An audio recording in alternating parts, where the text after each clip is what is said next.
아, 요즘 전세 사기가 기승을 부리고 있어요. 네, 진짜 요새 아주 핫한 이슈입니다. 근데 전세 사기가 등기부등본만 잘 봐도 한 90%에서 95%까지는 잘 피할 수가 있거든요. 안타까운 사례들이 많은데 이거를 피하기 위해서 한번 준비를 해봤습니다. 전세 사기를 막기 위해 등기부등본을 보는 법. 구독, 좋아요, 알림 설정. 아저씨 뭐 하세요? 사실 등기부등본 본다고 해서 100% 다 피할 수 있는 건 아니지만 네. 그래도 많은 부분을 피해갈 수 있다. 그래서 반드시 알아야 됩니다. 알겠습니다. 한번 보시죠. 네. 이게 뭡니까? 부동산 중개업자가 사기를 친 거거든요. 중개업자가 사기를 쳐요? 그러니까 믿을 사람 하나 없습니다. 이거 밑에 보시면 또 현직 금융사 간부가 사기를 치는 경우도 있고요. 물론 이분들은 일부에 해당하지만 네네. 굉장히 양심적이고 바르게 하시는 분들도 많지만 네. 이런 경우도 있다는 거죠. 지금 이거 같은 경우는 네. 임대인한테는 자기가 월세 계약을 체결했다 이렇게 말을 해놓고 네. 그리고 세입자한테는 이건 전세 계약이다 라고 말한 거예요. 그래서 전세 계약은 보통 몇 억이잖아요. 그죠. 몇 억을 땡겨서 임대인한테는 그냥 보증금 뭐 몇 천만 원, 한 1,000만 원, 2,000만 원 주고 이거 월세니까 곧 월세 들어올 거야 하고 이렇게 계약서 따르게 작성해가지고 보내주고 이중계약서를 작성을 한 거죠. 그리고 얘는 잠정을 한 거예요. 전세를 받아서 그 돈에서 일부를 집주인한테 월세로 보내준 거네요. 그쵸. 이게 계약 피해 금액이 70억이에요. 70억. 자매가 70억을 짜고 완전 작정하고 했다더라고요. 이미 한 20년 이상 공인중개사를 하던 분이었대요. 야. 그러니까 이미 신뢰가 어느 정도 두터웠던 분이 이렇게 해보니까 믿을 사람 하나 없습니다. 진짜 조심해야 돼요. 근데 이것도 등기부등본을 볼 줄 알고 이러면 충분히 피할 수가 있거든요. 그래서 오늘 공인중개사가 사기를 쳐도 막을 수 있는 방법이 있었다. 뭐 사실 작정하고 치면은 막기는 힘듭니다. 사실 작정하고 치면 그렇지만은 최소한의 안전장치를 많이 둘 수가 있는데 이게 이런 게 좀 아쉽더라고요. 그래서 알겠습니다. 이번 기회에 한번 배워보도록 하죠. 근데 아까부터 등기부등본만 잘 보면 된다고 했잖아요. 네. 등기부등본이 뭐예요? 등기부등본이 이 집에 대한 권리관계를 적어놓은 장부입니다. 이 집의 주인이 누구인지, 이 집에 대해서 대출을 얼마를 받았는지, 그리고 이 집의 주소가 어디 있는지 이런 거를 다 하나하나 적어놓은 게 등기부등본이에요. 이거를 누구나 발급을 받을 수가 있어요. 어떤 주소라도. 내가 이 집의 주인이 아니더라도 이 등기부등본을 발급을 받아서 이 집의 권리관계를 확인할 수가 있는 거죠. 이 등기부등본을 어떻게 볼 수 있어요? 일단 대한민국 법원 인터넷 등기소에 들어가면 됩니다. 등기소에 들어가서 뭐 네이버에서 치나요? 네, 네이버에서 뭐 검색하셔도 되고 등기부등본 발급이라고 치셔도 되고 인터넷 등기소를 직접 검색하셔서 들어가셔도 되고 그래서 가시면 이제 열람하기랑 발급하기가 있어요. 근데 열람하기는 수수료가 700원이고 발급하기는 수수료가 1,000원이에요. 내가 이거를 관공서에 제출할 게 아니라면 그냥 열람하기로 가서 발급을 받으면 됩니다. 그래서 열람하기를 눌러요. 네, 여기서 부동산 등기 들어가서 여기 열람하기를 클릭하면 된다는 거죠. 네. 그리고 부동산 구분이 있어요. 네. 여기서부터 이제 선택을 해야 돼요. 보통 이제 아파트 많이 하잖아요. 그러면 이제 아파트는 집합 건물입니다. 집합 건물. 네. 그리고 만약에 저희가 빌라나 연립주택이나 일반 주택 같은 경우는 그게 이제 다세대 같은 경우는 그냥 집합 건물을 하면 되고요. 네. 그리고 통짜 하나의 건물이 있다면은 그거는 그냥 건물을 클릭해야 되고요. 건물. 네. 근데 이제 뭐 안 되면은 그냥 두 개 다 한번 클릭해 보세요. 이게 내 건물이 뭔지 모르는 사람들도 있을 거기 때문에. 그러니까 여기 명시가 돼 있긴 하네요. 집합 건물은 한 동의 건물을 수개로 구분하여 등기한 건물로서 아파트, 연립주택, 오피스 상가고, 아까 말씀하신 건물은 하나의 독립적인 건물로 등기된 건물이고 일반 주택이나 다가구 주택이나 단일 상가네요. 근데 이제 내가 살고 있는 빌라가 다가구 주택인지 다세대 주택인지 모르는 분들이 있을 거예요. 다세대면은 집합 건물로 조회를 해야 되고요. 다가구면은 건물로 조회를 해야 됩니다. 네네, 알겠습니다. 그러면 여기서 이렇게 조회를 한 다음에 내가 원하는 그 시를 찍고 요거는 뭐 현행으로 하면 됩니다. 그러니까 주소를 그냥 뭐 치면 되는 거죠. 여기서 마포구 뭐 30-2 이런 식으로 검색을 하면 이런 식으로 나오는 거네요. 네. 잘 찍으셨네요. 아파트 하나 나온 거 같은데. 잘 찍으셨네요. 여기서 이제 보기 선택을 해서 결제를 하면 돼요. 한번 눌러볼게요. 소유자 이렇게 이름 성까지는 나오고요. 이렇게 선택으로 또 발급을 하면 됩니다. 말소사항 포함하면은 조금 복잡할 수 있어요. 그래서 처음 보는 분들은 현재 유효사항으로 보시면 깔끔합니다. 알겠습니다. 여기서 특정인 공개는 이제 그 주민등록번호를 다 알아야 되거든요. 그래서 그냥 미공개로 하시는 게 보통입니다. 그리고 결제를 해서 이제 뭐 출력을 하든지 뭐 이렇게 다운을 받든지 그건 이제 선택의 자유고. 표지부는 이제 위치, 이게 과연 어디에 있는 집인가. 그래서 이 집 주소를 확인해야 되는 거고요. 네. 그래서 등기부등본상의 주소와 계약서상의 주소를 확인해야 된다.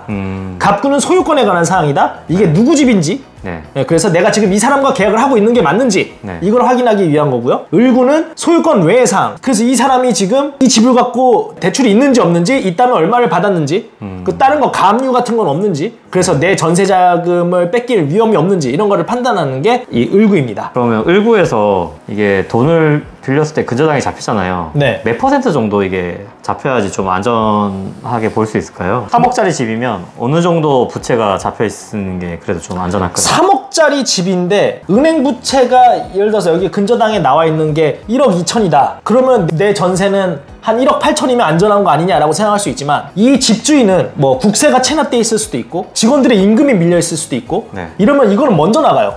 은행 대출보다도 먼저 나갑니다. 네. 그 경매가 넘어갔을 때. 네. 그래서 사실상은 그냥 없는 게 제일 좋아요. 등기부등본상으로는 이게 이 사람이 국세를 체납하고 있는지, 자기 회사의 직원들한테 월급을 못 주고 있는지 이런 걸 확인할 방법이 없습니다.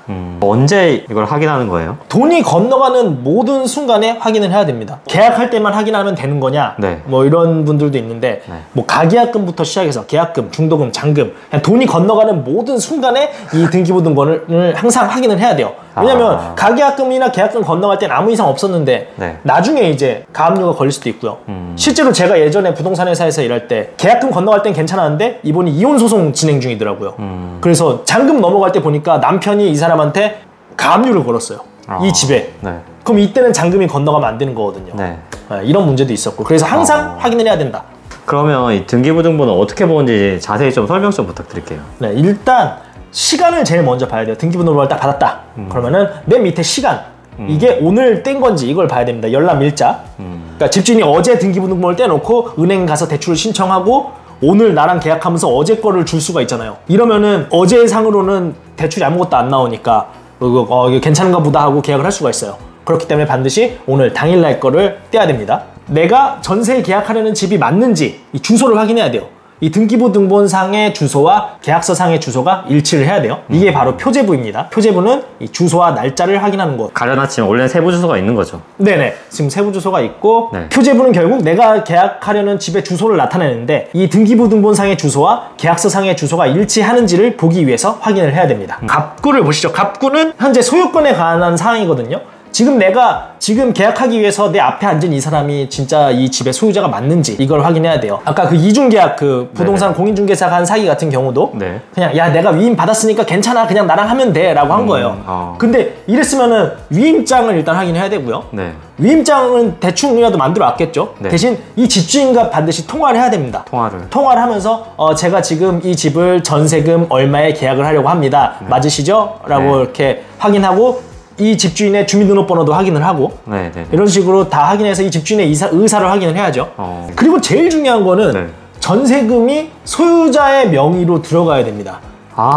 이게 되게 실제로 이렇게 계약을 많이 하다 보면 뭐 어떤 사정에 의해서 나 이게 지금 매도자분이 뭐 나이가 많으셔서 지금 송금을 잘 못한다. 그래서 사실 이 통장 말고 다른 통장으로 보내주면 된다 라고 이런 식으로 해가지고 다른 통장으로 입금을 유도하는 경우가 많아요. 100% 사기다는 아니지만 그러면 되게 위험한 순간이 되게 많이 생깁니다.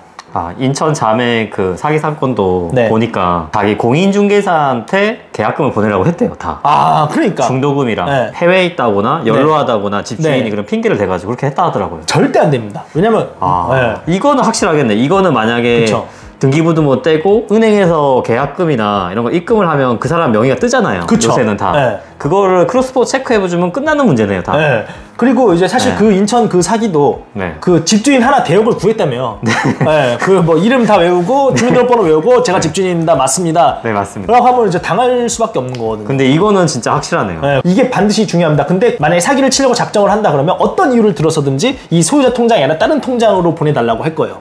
이게 되게 위험한 겁니다. 그리고 통화 연결이 진짜 안 된다 하더라고요. 실제 집주인과는. 안 되게끔 어떻게든 연기시키고, 뭐 해외 출장 중이다, 뭐 수술 중이다, 뭐 이렇게. 그러니까. 그다음 을구가 있네요. 을구는 뭐예요? 을구는 이제 소유권 이해의 권리에 관한 사항으로서 이제 소유자가 은행에 돈을 빌린 게 있는지, 있다면 얼마나 있는지 이런 거를 확인하는 게 을구입니다. 그래서 지금 이 등기부등본도 보면은 이분이 지금 채권 최고액이 3억 1,200 정도죠. 근데 이게 뭐 3억을 다 빌리진 않고 보통 이제 한 은행에서는 100% 빌렸으면 120%를 여기다가 적어 놓긴 합니다. 네, 그래서 이분은 아마 3억이 좀 안 되는 돈을 빌리셨을 거예요. 네, 내가 전세로 들어가려는데 이 집에 이렇게 은행 대출이 있으면 나중에 경매로 넘어가거나 하면은 이 은행 대출을 먼저 경매 금액에서 은행한테 먼저 돈을 준 다음에 그 남은 돈이 나한테 오기 때문에 네. 웬만하면 없는 게 제일 좋아요. 특히 아파트 전세 같은 경우는 뭐 100% 없습니다. 네. 네, 아파트는 워낙 그 전세 금액이 크기 때문에 나보다 먼저 은행 선순위 대출이 있다. 이거는 거의 없어요.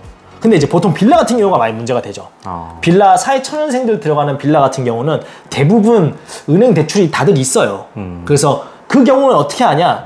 전세 반환 보증 보험 가입이 가능한지 알아보면 됩니다. 아, 중요한 포인트네요. 네. 네. 그래서 전세 반환 보증 보험이 가입이 된다 그러면 내가 만약에 이게 전세금이 문제가 생겨도 보증공사에서 대신해서 보증금을 돌려주기 때문에 네. 괜찮아요. 근데 전세 반환 보증 보험 가입이 안 된다 그러면 뭐 그 집이 무조건 문제가 생긴다라는 건 아니지만 그 집이 문제가 생겼을 경우에는 위험할 수가 있다 이거죠. 그리고 그 밖에 다른 불안 요소가 없는지 확인을 해야 됩니다. 가압류 같은 거 걸려 있으면은 진짜 이것도 뭐 사기를 치려고 그러면 이 가압류 이게 곧 해제될 거다 이런 식으로 말하고 그냥 이거 괜찮다 하고 이렇게 진행할 수도 있거든요. 네네. 근데 안 됩니다. 이거 반드시 해결이 되는 거, 이 가압류가 사라지는 걸 보고 계약을 해야 되는 거고요. 네. 그리고 신청 사건 처리 중이 아닐 것. 이거는 보시면 신청사건 처리 중인 경우 어떻게 나오냐면 이런 식으로 이렇게 나와요. 등기부등본이 이렇게 나오는데 이거는 지금 뭔가 어떤 권리관계의 변동이 생기고 있다는 거거든요. 네. 지금 처리 중이라는 거예요. 네. 근데 이게 진짜 뭐 예를 들어서 채권 최고액을 감액한다든가 증액한다든가 이런 경우도 있고 뭐 가압류가 지금 들어오는 중이라든가 이런 게 있기 때문에 이게 지금 왜 들어왔는지를 확인을 해야 되고요.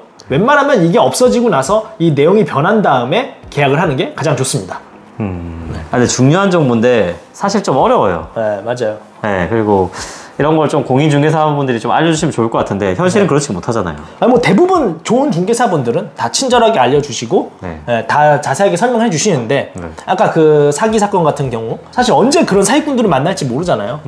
그래서 좋은 분들이 대부분이지만 그런 사기꾼들을 피하기 위해서라도 우리가 스스로 볼 줄 알아야 되고 열심히 좀 공부를 해놔야 된다는 거죠. 공인중개사 분들만 믿어서도 안 되고 그쵸. 등기등본 같은 경우는 자기가 직접 출력을 해가지고 네. 오늘 배운 대로 좀 네. 점검을 할 필요가 있다는 거네요. 네, 맞습니다. 네. 네, 이렇게 해서 오늘 저희가 등기부 등본 보는 법을 알아봤습니다. 근데 사실 등기부 등본만 잘 보면은 사기를 뭐 100% 피해갈 수 있냐? 이건 아니에요. 사실 작정해서 사실 팀을 짜고 덤비면 너무나 정교하게 사기가 들어오기 때문에 등기부 등본만 잘 본다고 해서 모든 피해를 막을 수 있는 건 아니지만 그래도 웬만한 사기는 한 90에서 95% 정도는 거를 수가 있기 때문에 그래서 반드시 이런 것들을 알아둬야 된다라고 하는 게 오늘의 핵심이었습니다. 네, 그럼 저희는 다음에 또 좋은 정보 들고 또 찾아오도록 하겠습니다. 감사합니다. 감사합니다.